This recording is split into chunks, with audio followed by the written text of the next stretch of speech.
सत्य श्रीमती माता जी की, वंदन यारिका संघ की। बड़े सौभाग्य का पल है कि हमारे बड़े पुण्य के उदय से बड़ौदिया में शीतकालीन वाचना संपन्न करते हुए कलिंगरा से अंधेश्वर पार्षद भगवान के श्री पावन चरणों में वंदना करने के लिए माता जी विहार कर रहे।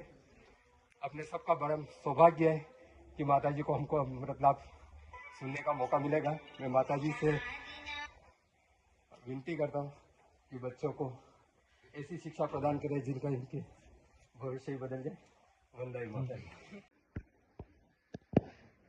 आप सभी का आज बड़ा पुण्य का उदय है कि आप लोगों के लिए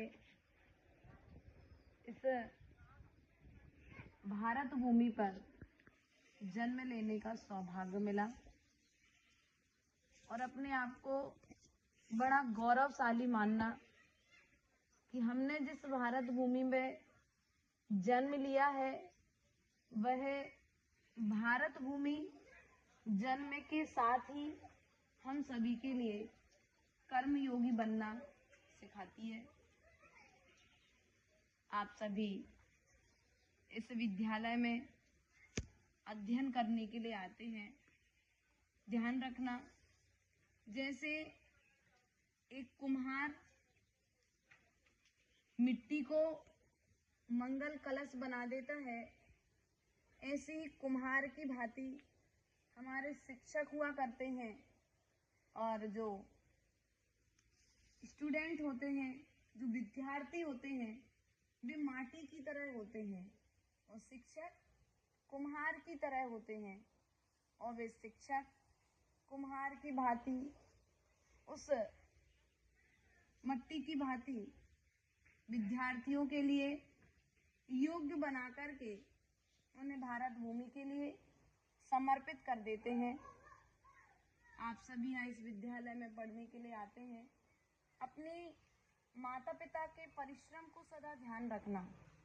बात समझ में आ रही बेटा आप लोगों को? आपके माता पिता खेतों में खड़े रहकर के कितनी मेहनत करते हैं, दूसरे की दुकानों पर जाकर के बाजार में ठेला लगा करके नाना तरह का परिश्रम करते हैं, तब कहीं जाकर के तुम्हारे पढ़ाई की व्यवस्था बन पाती है ना।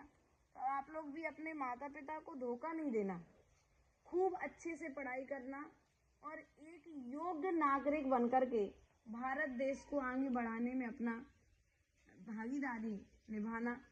आज अपने सामने जो टीचर्स बैठे हैं, ये टीचर्स भी तो कभी ना कभी आपकी तरह स्कूलों में विद्यार्थी बनकर के गए थे और विद्यार्थी बनकर के जब वो ईमानदारी से रहे हैं तब जाकर के आज वे टीचर बन पाए हैं। तो आप लोग भी ईमानदार बन करके रहना। पढ़ाई के समय पढ़ाई करना, पढ़ाई के समय खेल नहीं करना।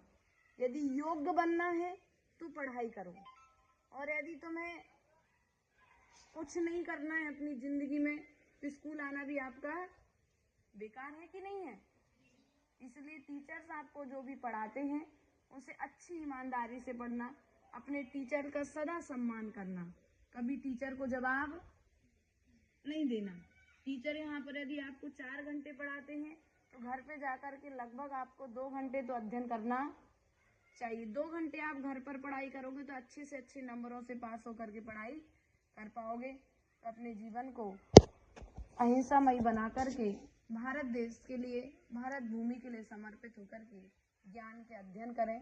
ये आचार्य गुरुदेव कहते हैं, जैसे मंदिर में भगवान वैसे ही स्कूल में टीचर भगवान की तरह होते हैं और विद्यार्थी भक्ति की तरह हुआ करते हैं। ऐसे भगवान की तरह आप गुरु को जितना भगवान की तरह पूजोगे उतना उतने ज्ञान में तुम्हारे वृद्धि होती चली जाएगी। बोले महावीर भगवान की।